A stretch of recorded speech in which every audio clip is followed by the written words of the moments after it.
याद करते हैं, तो उनके लिए आंख बंद करने की क्या जरूरत है? आंख खोल के उनको याद करो। तो वो कह रहे हैं कि प्रसन्न मन वाला योगी, ये योग जो लगाए, यानी कि जो याद करे उसका मन प्रसन्न हो। ये नहीं कि हम भगवान को याद कर रहे हैं और अंदर से दुखी मन है, तो वो याद नहीं है।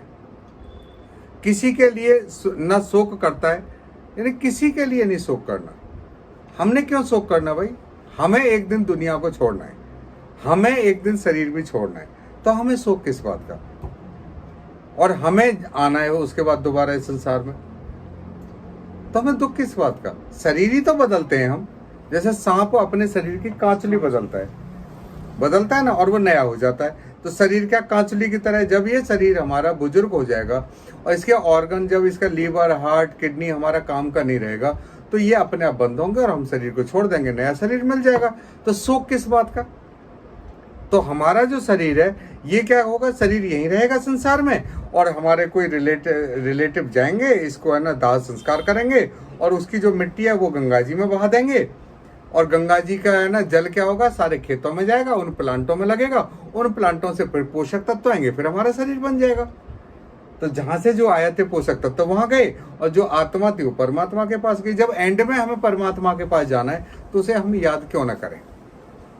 ठीक है, तो हम कौन है? हम परमात्मा के बच्चे हैं, और जो परमात्मा का बच्चा है उसका सारा कुछ हुआ है ना, जो परमात्मा के पास है। भाई माँ बाप का बच्चा है, तो माँ बाप की जो जमीन, प्रॉपर्टी जो भी है वो किसका होता है? बच्चों का होता है ना। तो जो परमात्मा का है वो हमारा है, तो हम उनसे क्यों मांगे? एक चीज बताओ, माँ बाप से बिना मांगे माँ बाप दे जाते हैं ना, जब भी तो उन्हें देवता कहते हैं हम। तो जो परमात्मा का है हम उनके बच्चे हैं, हम उनके भक्त नहीं है, हम उनके कौन है? बच्चे। और बच्चों को माँ बाप के पास इस शरीर को छोड़ के जाना पड़ेगा, और ये जो शरीर मिला ये भारत माता की कृपा से मिला हुआ है। भारत माता कौन है? प्रकृति है ना, भारत माता शक्ति है ना, पावर है ना, दुर्गे है ना। दुर्गे कौन है? प्रकृति। तो प्रकृति की से हमें ये शरीर मिला हुआ है, और ये प्रकृति में ही विलीन हो जाएगा शरीर।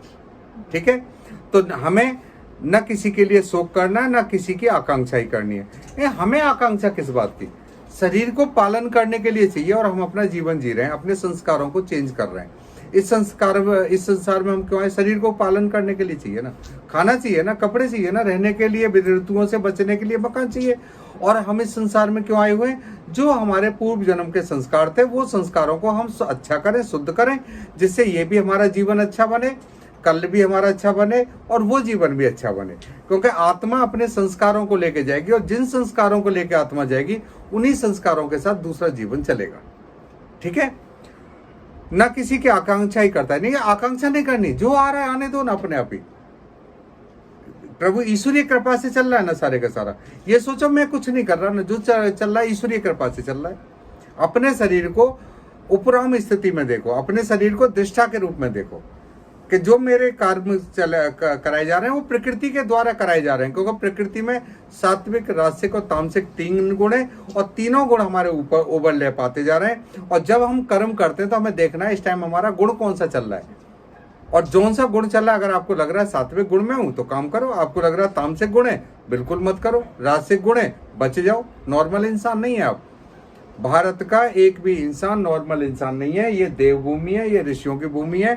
यहाँ पर वही जन्म लेता है जो पूर्व जन्म में या तो कोई वैज्ञानिक था, या देवता था, या ऋषि था, जो महापुरुष था। भारत में कोई ऐसे जन्म नहीं लेता। हाँ, कई बार क्या होता है, जब हम पैदा होते हैं तो हमारे ऊपर एक स्टैंप लगा दी जाती है कि ये इस धर्म में, ये इस धर्म में, इस धर्म में।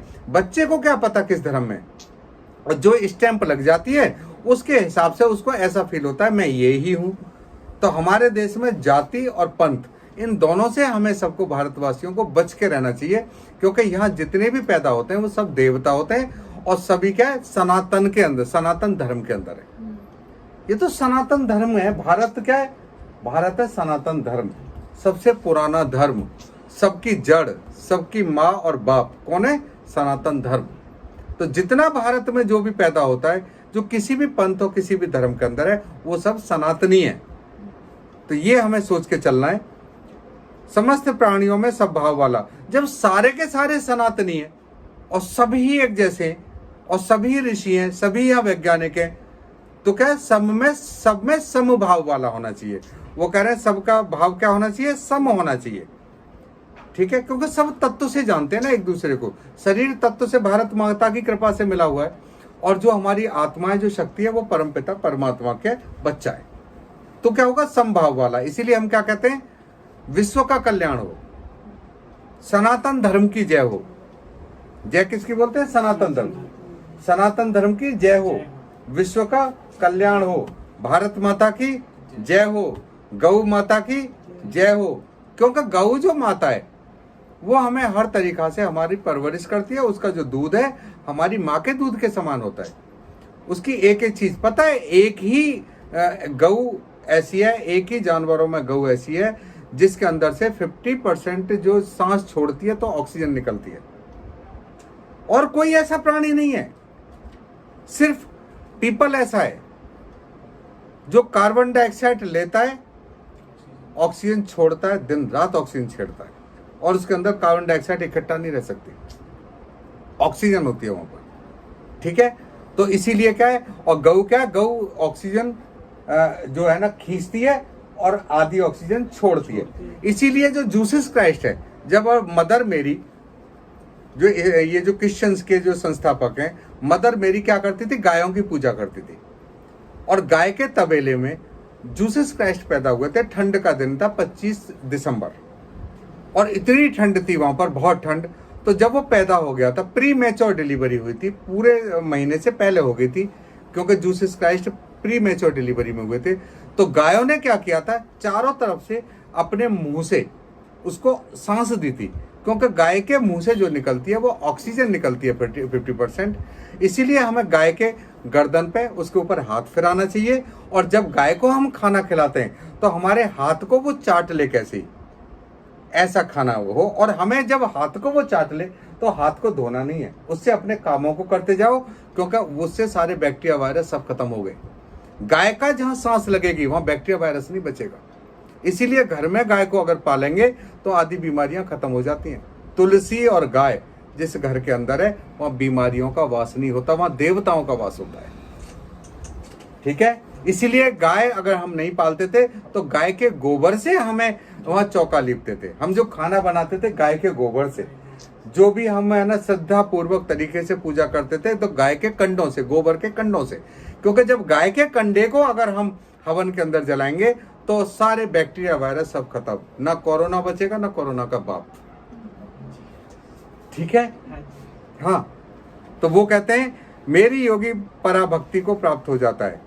पराभक्ति कौन सी होती है, पराभक्ति का मतलब है तत्व ज्ञान से जो पराकाष्ठा है, जिसको प्राप्त होकर कुछ जानना बाकी नहीं रहता है, वैसे बोलते हैं पराभक्ति।